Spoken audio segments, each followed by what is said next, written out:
ಚಿಕ್ಕೋಡಿ ತಾಲೂಕು ಆಸ್ಪತ್ರೆಗೆ ಭೇಟಿ ನೀಡಿದೆ ನಾನು.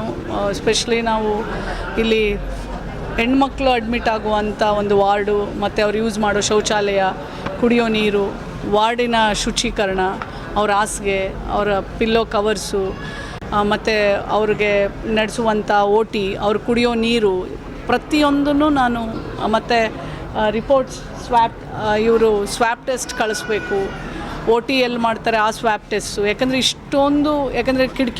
ಎಲ್ಲ ಕಿಟಕಿಗಳು ಆಲ್ಮೋಸ್ಟು ನೋಡಿ ಗ್ಲಾಸ್ಗಳಿಲ್ಲ, ಆಲ್ಮೋಸ್ಟ್ ಎಲ್ಲ ಓಪನ್ನು. ಅಡ್ಮಿಟ್ ಆಗಿರೋ ಫೀಮೇಲ್ ವಾರ್ಡ್ಗಳಲ್ಲೂ ಅಂದರೆ ಆ ಕಿಟಕಿ ಹತ್ರ ಹೋದರೆ ನಾವು ಸಾಮಾನ್ಯ ಜನರಂತೂ ನಾವು ಮಲ್ಕೊಳ್ಳೋದಿಲ್ಲ, ಏನೋ ಬಡವರು ವಿಧಿ ಇಲ್ಲ ಮಲ್ಕೋಬೇಕು.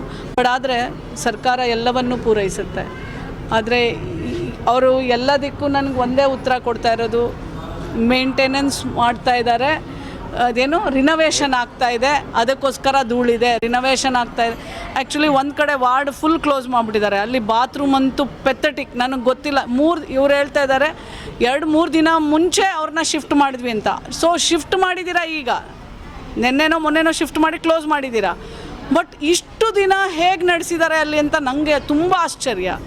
ಮತ್ತು ಈ ಪಕ್ಕದಲ್ಲಿ ಫೀಮೇಲ್ ವಾರ್ಡ್ ಪಕ್ಕದಲ್ಲಿ ಶೌಚಾಲಯವನ್ನು ನಮ್ಮ AC ಅವರೆಲ್ಲ ಬಂದು ಪ್ರಾಬ್ಲಿ ನಮ್ಮದು TP ಎಲ್ಲ ಬಂದ ನಂತರ I think so they have visited. ಅದು ಅಲ್ಲಿರೋ ಸೇಮ್ ಇದ್ದದ್ದು ಕಂಡೀಷನ್ನ ಚೇಂಜ್ ಮಾಡಿದ್ದಾರೆ. ಹೊಸ ಇದು ಕಮೋಡ್ಸು, ಇದು ಎಲ್ಲ ಸಿಂಕ್ ಎಲ್ಲ ಹಾಕಿದ್ದಾರೆ. But rest of the things ನೀವು ಏನೇ ನೋಡಿದ್ರು ಎವ್ರಿಥಿಂಗ್ ಎಲ್ಲವೂ ಅಂದರೆ ಪೇಷಂಟಿಗೆ ನಾವು ಹೆಂಗೆ ಇಟ್ಕೋಬೇಕು ಆಸ್ಪತ್ರೆ ಆ ಥರ ಇಲ್ಲ. ಅಂದರೆ ಆ ಒಂದು ಎನ್ವಿರಾನ್ಮೆಂಟ್ ಇಲ್ಲ. ಈಗ ನೀವು ಕುಡಿಯೋ ನೀರು, ಈಗ 300-400 ಪೇಷಂಟ್ ಬರ್ತಾರೆ ಒಂದು ದಿನಕ್ಕೆ ಅಂದಾಗ, ಕುಡಿಯೋ ಇಡೀ ಇಷ್ಟು ದೊಡ್ಡ ಆಸ್ಪತ್ರೆಗೆ ನೋಡಿ ಅದು ಆ ಕುಡಿಯೋ ನೀರನ್ನೇ ಇಟ್ಟಿದ್ದಾರೆ. ಅದು ಇಟ್ಟಿರೋ ಜಾಗ ನೋಡಿ ಎಷ್ಟು ಅನ್ಹೈಜಿನಿಕ್ಕು. ಫಸ್ಟ್ ಪ್ರಾಬ್ಲಮ್ ಇಸ್ ಹೈಜೀನ್ ಇಲ್ಲ. ಆಸ್ಪತ್ರೆ ಅಂದರೆ ಹೈಜೀನ್. ನಾನು ಸುಮಾರು ಆಸ್ಪತ್ರೆಗಳು ಹೋಗಿದ್ದೀನಿ, ಜಿಲ್ಲೆಯಲ್ಲಿ ಹೋಗಿದ್ದೀನಿ. ಪ್ರಾಬ್ಲಿ ಅವ್ರು ಏನು ಹೇಳೋದಂದರೆ ರಿನೋವೇಷನ್ ಆಗ್ತಾಯಿದೆ ಅಂತ ಅವರು ರೀಸನ್ ಕೊಡ್ತಾರೆ. ಮತ್ತು ಇಲ್ಲಿ ನಮ್ಮ ಗ್ರೂಪ್ D ಅವರು ಕೆಲಸ ಮಾಡೋರಿಗೆ ಸಂಬಳ ಆ್ಯಕ್ಚುಲಿ ಅವ್ರಿಗೇನು ಗೊತ್ತೇ ಇಲ್ಲ.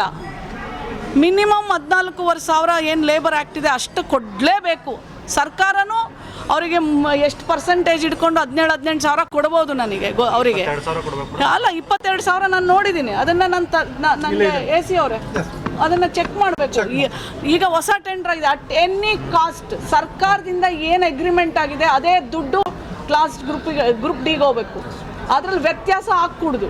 ಹೋದರೆ ನಾನು ಸರ್ಕಾರಕ್ಕಂತೂ ಬರಿತೀನಿ, ಅದು ಆಗೋಕ್ಕೆ ಚಾನ್ಸೇ ಇಲ್ಲ. ಅದು ಒಂದು. ಮತ್ತು ಏನು ಹೇಳಬೇಕು ನನಗೆ ಗೊತ್ತಿಲ್ಲ. ಇಲ್ಲ ನಾನು 100%. ಮತ್ತು ನಾವು ಅಷ್ಟು ದೂರದಿಂದ ಬಂದು ಬರೀತೀವಿ. ಮತ್ತು ಬದಲಾವಣೆಯನ್ನು ತರಲಿಕ್ಕೆ ಅವ್ರು ಬದಲಾವಣೆ ತಂದೆ ನಮಗೆ ಬರೀಬೇಕು, ಇಲ್ಲ ಅಂತ ಬರೆಯೋಂಗಿಲ್ಲ. ಆಮೇಲೆ ಜಿಲ್ಲಾಧಿಕಾರಿ ಭಾಳ ಆ್ಯಕ್ಟಿವ್ ಇದ್ದಾರೆ, ಇಮಿಡಿಯೇಟ್ಲಿ ಆ್ಯಕ್ಷನ್ ಮಾಡ್ತಾರೆ. ನಾವು ಎಷ್ಟು ಕಡೆ ನಾನು ಇದಕ್ಕೆ ಮುಂಚೆನೂ ಬೆಳಗಾವಿಗೆ ಬಂದಿದ್ದೀನಿ. ನಾವು ಯಾವುದನ್ನೇ ನಾನು ರಿಪೋರ್ಟ್ ಹಾಕಿದರೆ ಇಮ್ಮಿಡಿಯೇಟ್ಲಿ ರೆಕ್ಟಿಫೈ ಮಾಡಿ ನನಗೆ ರಿಪೋರ್ಟ್ ಕಳಿಸ್ತಾರೆ. ಸೊ ಈ ಆಸ್ಪತ್ರೆದೂ ಯಾಕೆಂದರೆ ಪ್ರತಿ ಒಂದು ಫ್ಲೋರಲ್ಲೂ ಕುಡಿಯೋ ನೀರು ಮೊದಲು ಮಾನ್ಯ ಮುಖ್ಯಮಂತ್ರಿಗಳು ಫಸ್ಟ್ ಹೇಳಿರೋದು ಕುಡಿಯೋ ನೀರು ಮತ್ತು ಕ್ಲೆನ್ಲಿನೆಸ್ಸು. ಸಾವಾಗಿ ಕುಡಿದು ಇಷ್ಟು ಇನ್ಫೆಕ್ಷನ್ನು, ಇಷ್ಟು ಅವ್ಯವಸ್ಥೆ, ಇಟ್ ಈಸ್ ನಾಟ್ ಅಕ್ಸೆಪ್ಟಬಲ್. ಇಲ್ಲ ನೋಡಿ, ನಾನು ಅಲ್ಲ ಅದು ವಿಸಿಟ್ ಮಾಡಿದ ನಂತರ ಮಾತಾಡ್ಬೇಕ್ರಿ. ಯಾಕೆ ಗೊತ್ತಿಲ್ಲ. I will ask. ಅದನ್ನೆಲ್ಲ ಬರಿತೀನಿ ನಾನು. ಬಹಳಷ್ಟು ಪೇಷಂಟ್ಗಳು ಹೊರಗಡೆ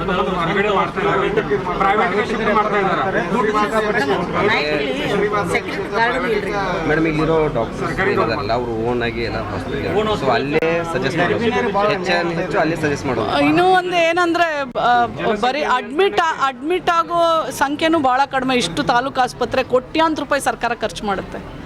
ಒಂದು ತಾಲೂಕು ಆಸ್ಪತ್ರೆ ನಡೆಸೋದು ಅಂತಂದರೆ ಅಷ್ಟು ಸುಲಭ ಅಲ್ಲ. ಅಷ್ಟೆಲ್ಲ ಅನುದಾನವನ್ನು ತೊಗೊಂಡು ಬರೀ 20 ಜನ ಅಡ್ಮಿಟ್ ಆಗ್ತಾರೆ ಅಂದರೆ ಅದು ಯಾಕಂದರೆ ಆ ಥರ ಇದೆ. ನಾವು ಯಾರನ್ನು ಅಡ್ಮಿಟ್ ಮಾಡೋ ಸ್ಥಿತಿಯಲ್ಲಿ ಇಲ್ಲ. ಆ ಥರ ಆ ರೂಮ್ಗಳಿಗೆ ಹೋದರೆ ಇಲ್ಲಿ ಅಡ್ಮಿಟ್ ಆಗಬೇಕು ಅನ್ನೋ ಅನ್ಸಲ್ಲ, ಆ ಥರ ಸ್ಥಿತಿ ಇದೆ. I will write to the concern. ನಿಮ್ಮ ಅಕೌಂಟಿಗೆ ದುಡ್ಡು ಹಾಕಿ ತೋರಿಸ್ಕೊತಾರೆ. ಮತ್ತೆ ನೀವು ರೂಕ ತೆಗೆದು ಅವ್ರಿಗೆ ಕೊಡಬೇಕು. ಕೊಡಲಿಲ್ಲ ಅಂದರೆ ತೆಗೆದು ಬಿಸಾಕ್ಬಿಡಿ. ಇಲ್ಲ ಇವ್ರಿಗೂ ಸೇಮ್ ಪ್ರೊಸೀಜರ್ ಅದು ಟೆಂಡರ್ ಏನೈತೆ ಅವ್ರದ್ದು ಇದಕ್ಕೆ ಏನೋ ಐತ್ರಿ ಮೇಡಮ್. ಅಂದರೆ ಇವ್ರ ಒಂದು ನಿಮಿಷ ಇರಿ, ಒಂದು ನಿಮಿಷ ಇರಿ. ಅವ್ರು ಎಷ್ಟು ವರ್ಷದಿಂದ ಕೆಲಸ ಮಾಡ್ತಾರೆ ಬಿಡ್ರು. 20 ವರ್ಷ ಮಾಡೋದು ಎಷ್ಟು 20 ವರ್ಷದಿಂದ ಕೆಲಸ ಮಾಡ್ತಾ ಇರೋರು ಹೊಸ ಟೆಂಡರ್ಗೆ ಏನು ಲಿಂಕ್ ಇರುತ್ತೆ? ₹16,943 ತೆಗೆದು ಅವ್ರು ಕೊಡ್ಬೇಕಲ್ಲ, ಯಾಕೆ ಕೊಡಬೇಕು? ಅವ್ರು ಕೊಡ್ತಾ ಈಗ ನನ್ನ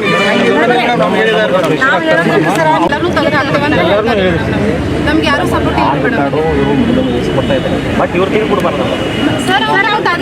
ಅವರು ಡೈರೆಕ್ಟ್ ಹೇಳಿದ್ರು ಸರ್ ನಮಗೆ ಡೈರೆಕ್ಟ್ ಏನು ಹೇಳಿದ್ರು ಬೇರೆ ಸ್ಟಾಪ್ ಇವ್ರ ಅಕೌಂಟಿಗೆ ನಾನು ಟ್ರಾನ್ಸಾಕ್ಷನ್ ಮಾಡಿದ್ರೆ ನಾನು ಇವ್ರು ತಿಂದು ಕೊಡಬಾರ್ದು. ಬೇಕಂತಾರೆ ಸರ್ ಅವ್ರು. ಸಾಹೇಬ್ರಿಗೆ ಹೇಳ್ಬಿಟ್ರಿ ಈಗ ನಾವು ಏನು ಕೆಲಸ ಮಾಡಿದ್ವಿ ಮೇಡಮ್ ಇದು ನಿಮ್ಗೆ ಇಷ್ಟು ನಾವು ನೀವು ರೆಕಾರ್ಡ್ ಮೇಲೆ ಕರೆಕ್ಟ್ ಆಗಿರೋದು ನೋಡ್ತೀರಾ? ಇಲ್ರಿ ಮೇಡಮ್ ಈಗ ಕರೆಕ್ಟ್ ಬಿಡ್ರಿ. ಅಲ್ರಿ ಮೇಡಮ್ ನಾವು ಮೆಚ್ಕೊಂಡೇ ಬಿಡ್ರಿ, ನಿಮ್ಮನ್ನು ಮೆಚ್ಕೊಂಡೇ ಬಿಡ್ರಿ. ನಿಮಗೇನು ಪೇಪರ್ ಮೇಲೆ ಕರೆಕ್ಟ್ ಆಗಿರ್ಬೇಕು. ಅವ್ರ ಮೇಲೆ ಯಾವ ಥರ ದಬಾವ್ ತರ್ತಾ ಇದ್ದಾರೆ? ಇಲ್ಲ ಅವ್ರನ್ನ ಕೇಳಿದ್ರು ಮೇಡಮ್ ಕೇಳ್ರಿ ಯಾವ ಥರ ಆಕ್ಷನ್ ಮಾಡ್ತೀರಿ ನೀವು? ಹಿಂದೆ ಇಲ್ಲ ಅವ್ರ ಮೇಲೆ ಕ್ರಿಮಿನಲ್ ಕೇಸ್ ಬುಕ್ ಮಾಡಿಸ್ತೀವಿ ಮೇಡಮ್. ಯಾರು ಕೊಟ್ಟರು ಕೇಳಿ ಅಕೌಂಟಿಂದ ಮತ್ತೆ ಅವ್ರ ಅಕೌಂಟ್ಗೆ ಹಾಕೋದು. ಅಕೌಂಟಿಗೆ ತಗೊಳ್ಳಿಲ್ಲ, ಕ್ಯಾಶ್ ಮಾಡಿಸ್ತಿಲ್ಲ ಅವ್ರ ಮೇಲೆ ಎಫ್ ಮಾಡಿಸ್ಲಿಕ್ಕೆ ಏನಿದೆ? ಎಲ್ಲ ಕ್ಯಾಶ್ ಇಸ್ಕೊಂಡು ಹೋಗಿದ್ದಾರೆ. ಯಾರ ಮೇಲೆ ಬುಕ್ ಮಾಡ್ತೀವಿ? ನಾ ಇವ್ರು ಇಸ್ಕೊಂಡಿಲ್ಲ. ಹೇಳಿಕೆ ಮೇಲೆ ಮಾಡೋದು ಮೇಡಮ್. ಈಗ ಕೈಯಾಗೆ ತಗೋತಾನೆ. ನಾವು ಯಾವ ಏಜೆಂಟ್ ಅವ್ರು ಕೇಳ್ಬೇಕು ನಾವು ಯಾಕೆ ಹೇಳಿಲ್ಲ? ಕೇಳ್ಯಾರ್ರಿ ಬಂದು ಹೇಳಿದ್ರು ಮೊದಲೇ ಹೇಳಿದ್ರಿ ನೀವು. ಅಲ್ಲ ನನಗೆ ಇಲ್ಲ ಇಲ್ಲ ಮೇಡಮ್ ಈಗ ಅದೇ ಹೇಳ್ತಾರೆ ಕೆಲವೊಂದು ಅಲ್ಲ ಅದು ಹೇಳಿದ್ರೆ ಹಕ್ಷವಿಲ್ಲ ರೀ ನಾವು. ನಾವು ಪರವಾಗಿ ಎಷ್ಟೋ ಸಲ ಸಂಘಟನೆದವ್ರು ಬಂದಿವ್ ನಿಂತೀವಿ. ಅವಾಗ ಮೊದಲೇನ ಕಾಂಟ್ರಾಕ್ಟರ್ ಏನಿತ್ತು 50,000 30,000 ಇವ್ರ ಕಡೆ ಹಾಕ್ತಿದ್ರು. ಒಳ್ಳೆ ರೊಕ್ಕ ತಗೋತಿದ್ರು. ಯಾಕೆ ತಗೋತಾರ ಅಂತ ಕೇಳಿಲ್ಲಲ್ಲ ನೀವು. ಈಗ ಏನಪ್ಪ ಈಗ ಏನು ಮಾತಾಡ್ತೀಯ ಮಾರಾಯ? ನಾನೇ ಕಲಿಸ್ಕೊಡ್ಬೇಕು.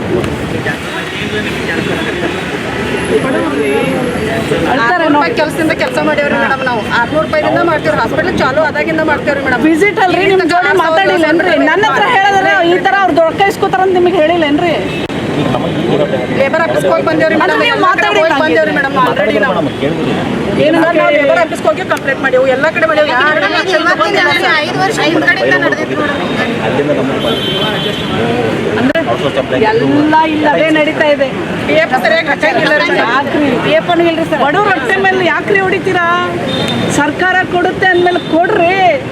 ಯಾವ ಏಜೆನ್ಸಿ ಅವ್ನು? ನಮ್ಗೆ ಏಜೆನ್ಸಿ ಅವ್ನು ದೊಡ್ಡವನ, ನಮ್ಗೆ ಕೆಲಸ ಮಾಡೋರು ದೊಡ್ಡವರ? 20 ವರ್ಷದಿಂದ ಅವ್ರು ಕೆಲಸ ಮಾಡ್ತಾರೆ. ಏಜೆನ್ಸಿ ಅವ್ನು ಬಂದು ನಿಮ್ಮನ್ನು ತೆಗೆದಾಕ್ತಾನೆ ಅಂತಂದ್ರೆ ಯಾರ ಪರ ನಿಂತ್ಕೋತೀರಾ ನೀವೆಲ್ಲರೂ? ಮತ್ತೆ ನಿಂತ್ಕೊಳ್ಳಿ, ಫಸ್ಟ್ ಚೇಂಜ್ ಮಾಡಿಸಿ, ನಂಗೆ ರಿಪೋರ್ಟ್ ಮಾಡಿ. ಸಮಾನ ಕೆಲಸಕ್ಕೆ ಸಮಾನ ವೇತನ ಕೊಡಲೇಬೇಕು. ನಿಮ್ಮ ಪರವಾಗಿ ನಾನಿದ್ದೀನಿ, ನಿಮ್ಮ ಜೊತೆಯಲ್ಲಿ ನಾನಿದ್ದೀನಿ. ನಾನು ಆ ಜಾಗದಲ್ಲಿ ನೀವೇನು ರೆಕಮೆಂಡ್ ಮಾಡಿ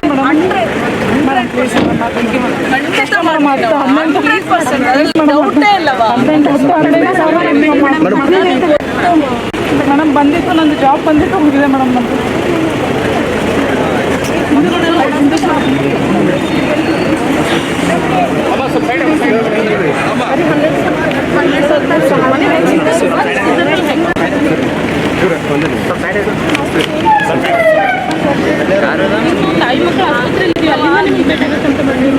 ನಡೀತಾ ಇದೆ ಎಲ್ಲ ಆಸ್ಪತ್ರೆ, ಎಲ್ಲ ಹಿಂದಿಂದಲೇ 16,000